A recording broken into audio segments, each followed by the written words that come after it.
here with the CFO of TCHQ. So TCHQ, I usually search like good things to purchase and provide for the community.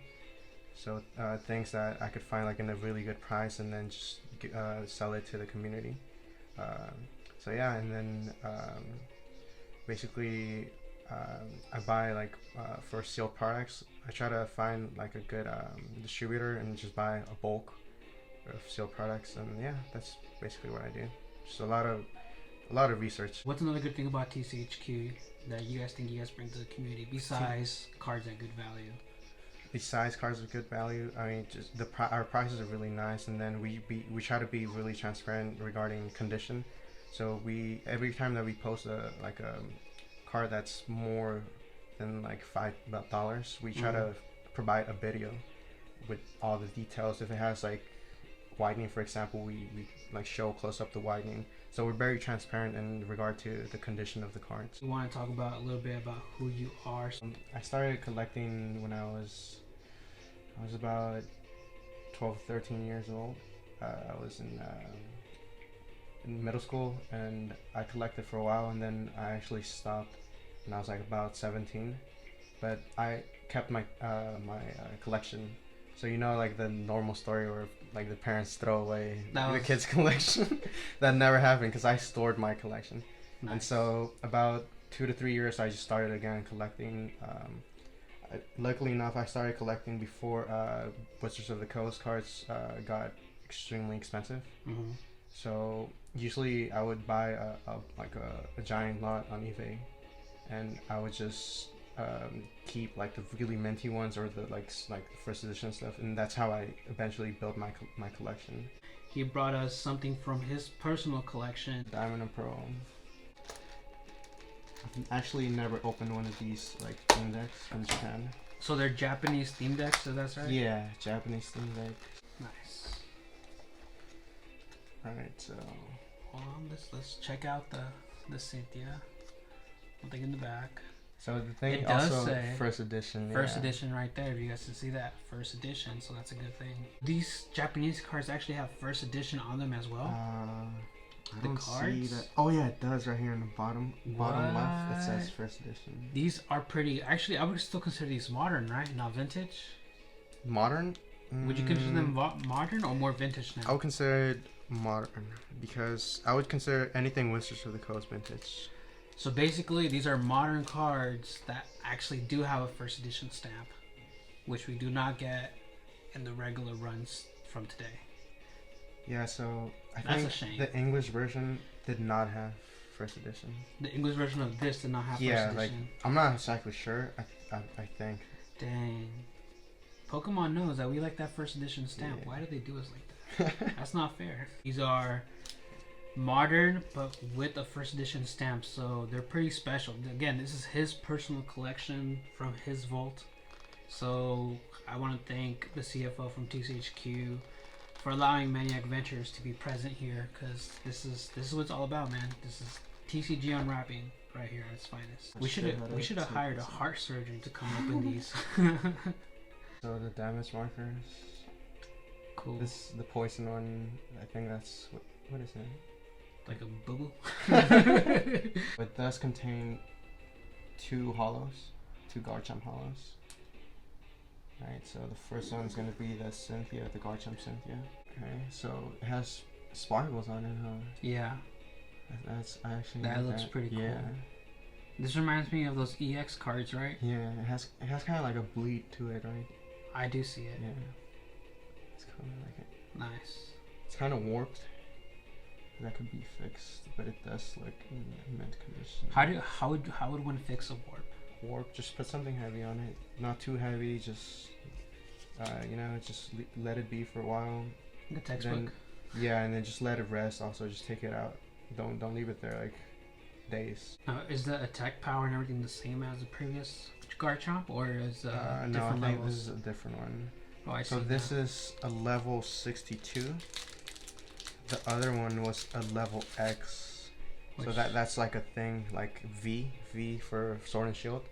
This is for Diamond Pro. You know how it has the X right there? Yeah. So yeah, that's So level X would be like. Just Oh, I see a little swirl to it. Right oh, I do see the swirl. This is that nice. is nice actually. And it's right in front of his face. Yeah. For you guys don't see it right there. Nice. Gosh, I'm such a creepy Pokemon. It's like a mutant shark. It's a scary. Oh, there's a conspiracy theory that Sharpedo was supposed to evolve into Garchomp. We got the charizard. Nice. I don't see any swirls on this one.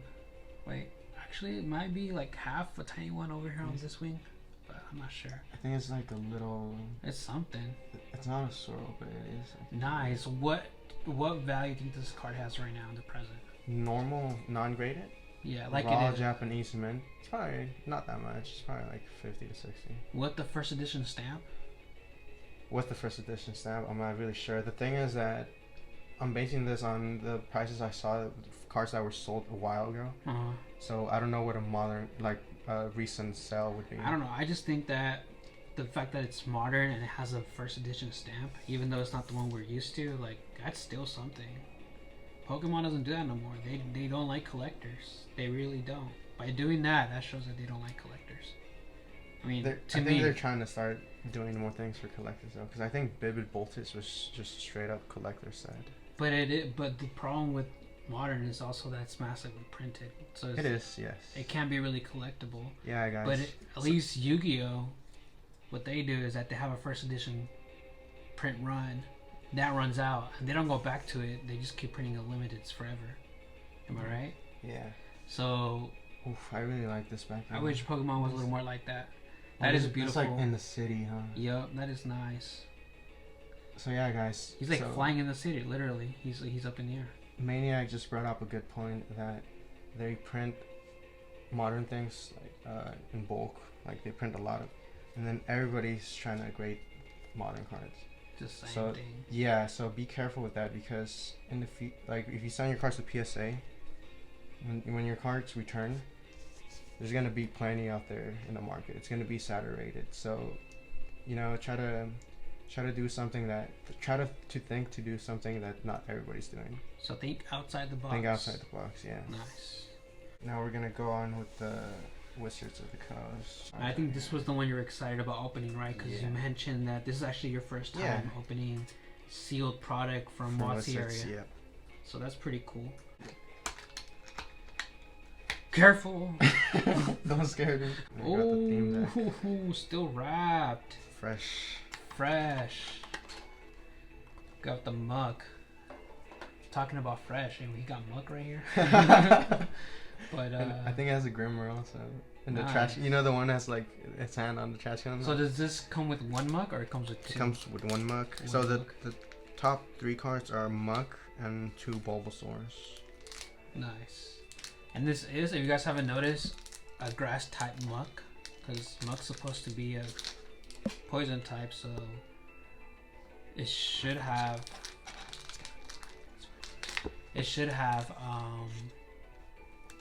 the poison, the slash psychic one that they share, but a grass type muck. That's pretty cool. Alright.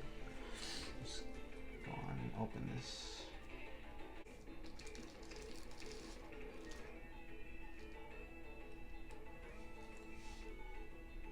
Okay. So let's check the condition of this muck. Nice. Are we looking for a swirl? Do we see a swirl? No swirl. No swirl. I see a print line though above its head. Cross like this. Can you see it?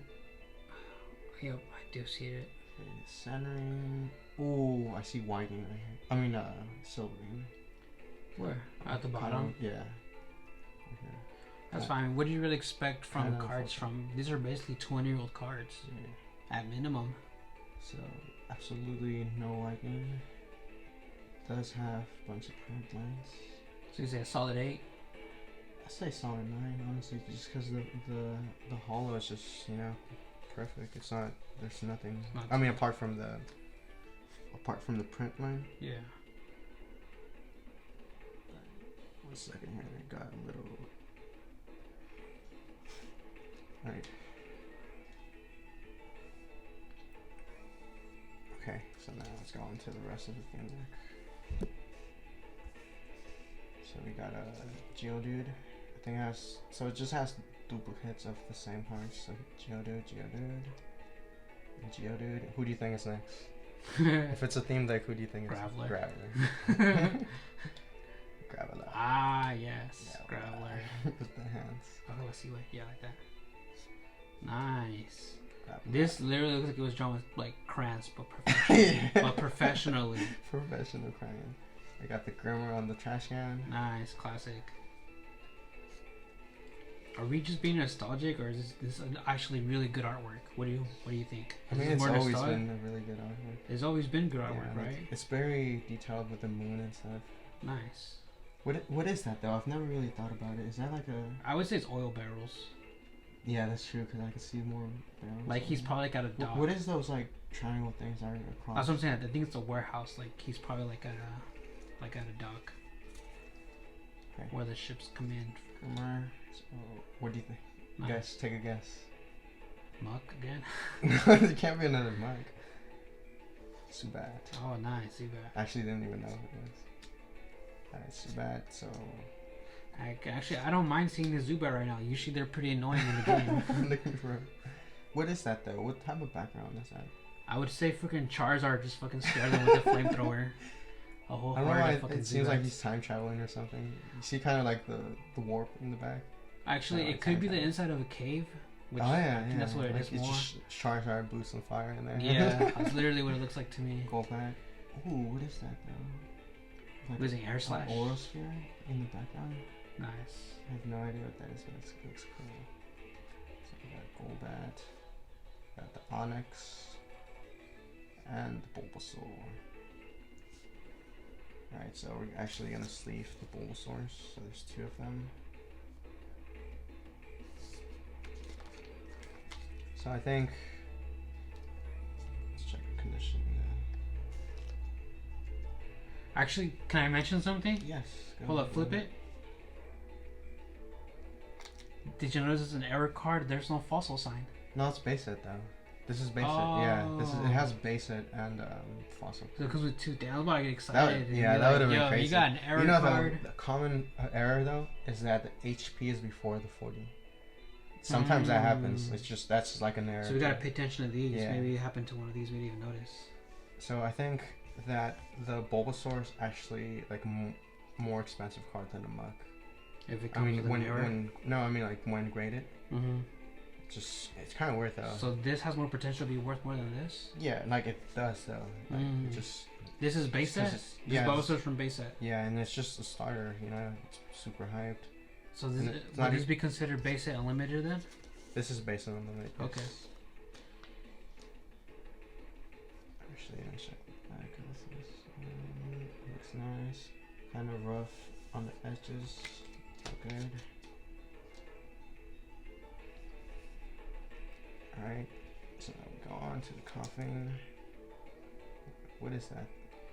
The Death skull. sign. You know, they probably couldn't put like an actual skull though, because it's like a kid's game. I'm pretty sure there's some rendition of coughing with an actual skull. Yeah. That's pretty good still. Does the low end one have like a? I don't remember. Like an X. And I think it should though. No, I think Logan and stuff was separate ones. Bunch of potions and the Professor Oak. This actually, I'm gonna sleeve that one too. Honestly, I'm just astonished that this is smarter and it has a first edition stamp. Yeah. That's what makes this 2009. It's 2000. That's still pretty modern. You think, like for example, 2008, or you think they continued the first edition marks all the way to 2009? I don't know, because it would have been the same mark, wouldn't it? Think about it. What was a set before this one? Ruby and Sapphire, right? Ruby, EX, Ruby and Did Sapphire. any of those sets have a first edition stamp? Not English. I'm not sure about Japanese though, because remember this is Japanese. I know for sure English this doesn't probably. I'm not 100% sure, but. And honestly, I don't think Pokemon right now does modern with first edition stamp either, right? No. No, they right? do not. No. They or else my Charizard that I recently pulled would have come out with first edition stamp. They just do waves, so they usually have like 3 waves. And that's it. Yeah, I mean, there's no way, not that I know of, to tell from which wave it came from. Thank you to the CFO of TCHQ. Thank you for coming on the channel and sharing your collection with us. So yeah, guys, Remember, be real, stay real. Bye. Cheers.